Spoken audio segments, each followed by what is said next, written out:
नमस्कार दोस्तों, आप देख रहे हैं सिटी न्यूज़ मुंबई। आखिरकार मीरा भाईंदर विधानसभा 145 का टिकट भाजपा ने पूर्व विधायक नरेंद्र मेहता को दे दिया और गीता जैन का नाम पीछे हट गया। अब वो अपक्ष के रूप में यहाँ से चुनाव लड़ने वाली है। आपको बता दें कि उन्होंने आज पत्रकार परिषद लेकर के कहा कि उन्हें देवेंद्र फडणवीस ने कहा कि उनकी मजबूरी है कि उन्हें ये सीट छोड़ना पड़ रही है।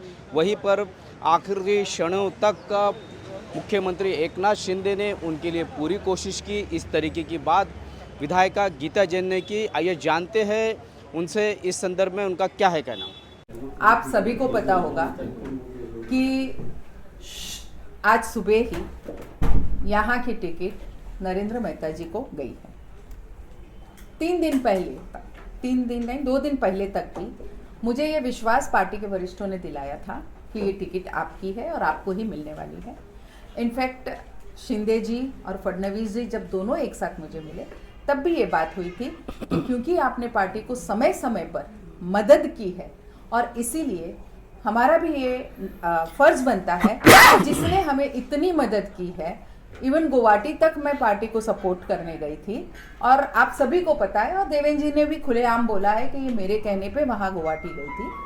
तो इतना सब मदद करने के बाद कहीं ना कहीं ये एक बहुत खेदजनक निर्णय हुआ है कि ये टिकट मेहता जी को देके, यानी मुझे ना देके, वायदा होने के बावजूद मुझे ना देके वो मेहता जी को दी है।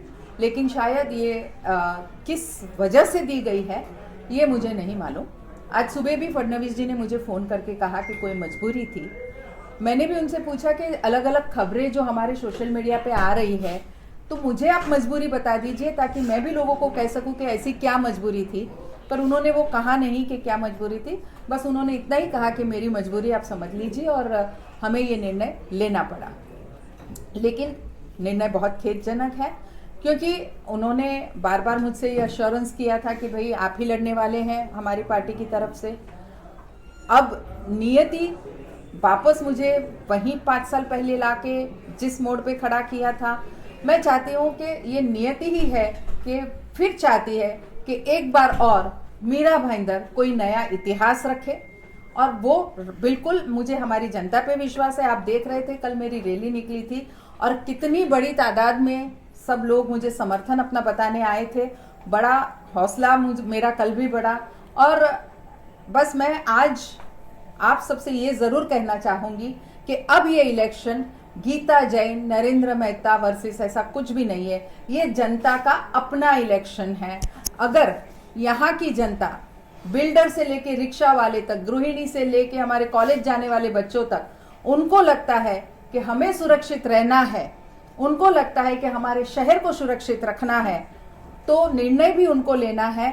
मेरे गीता जैन के पक्ष में ये लड़ाई भी मेरी जनता को ही लड़नी है और वो अपने लिए लड़नी है। जनता को खुद ने अपनी लड़ाई अपने लिए लड़नी है। ये आज का मेरा विश्वास है कि जनता ज़रूर इसे अपना इलेक्शन समझ के लड़ेगी। मैडम, आप ना तो शिवसेना की प्राथमिक सदस्यता ली थी ना भाजपा के ली थी, लेकिन टिकट आपको दोनों तरफ से चाहिए था, जिसका भी मिल जाए, भाजपा मिल जाए कि अगर आपको शिवसेना एकनाथ शिंदे का मिलता तो आपने भाजपा का बैनर लगाया। आपने शायद पूरी बात सुनी नहीं। मैं ये कह रही थी कि अगर आपको पता ना हो तो मैं अपक्ष आमदार 26 तारीख तक अपक्ष आमदार का जो है वो मैं हूं। तो न मैं किसी की सदस्यता उसके पहले ले सकती हूँ, न कोई कुछ कर सकती हूँ। हाँ, टिकट उन्होंने बुला के मुझे वायदा किया था कि आपकी मदद के हिसाब से बिल्कुल टिकट आपको मिलनी चाहिए।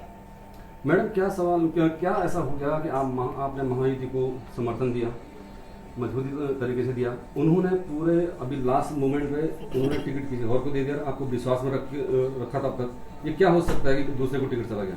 देखिए, मैंने फिर कहा कि बहुत ही खेदजनक ये निर्णय हुआ है। एक बार और भी कही कि उन्होंने कहा कि ये मेरी मजबूरी थी।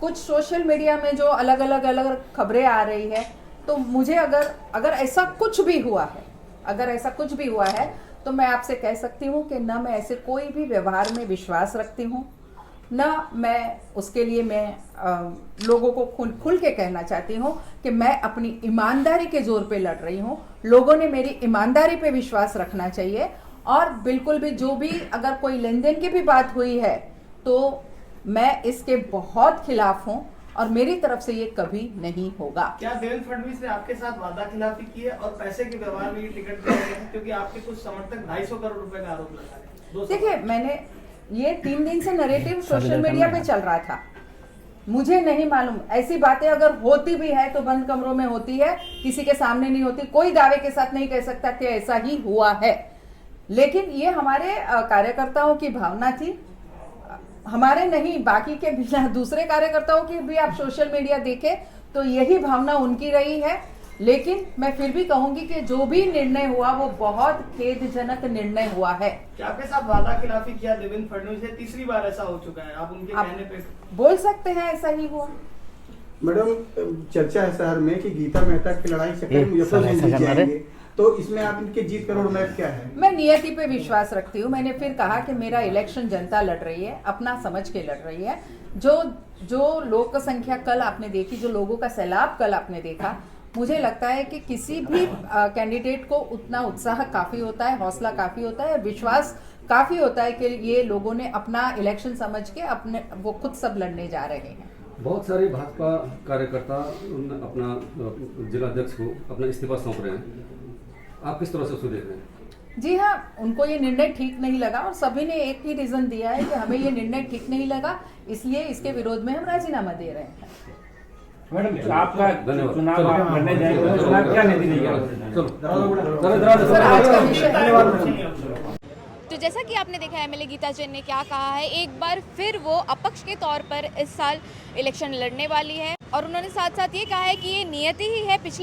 पिछले बार भी वो इलेक्शन अपक्ष के तौर पे लड़ी है और इस बार भी वो इलेक्शन अपक्ष के तौर पे लड़ने वाली है। अब देखना ये है कि जनता का समर्थन, जैसा कि उन्होंने बताया है कि उन्हें काफ़ी जनता का समर्थन मिला है जब वो फॉर्म भरने गई थी उस वक्त भी।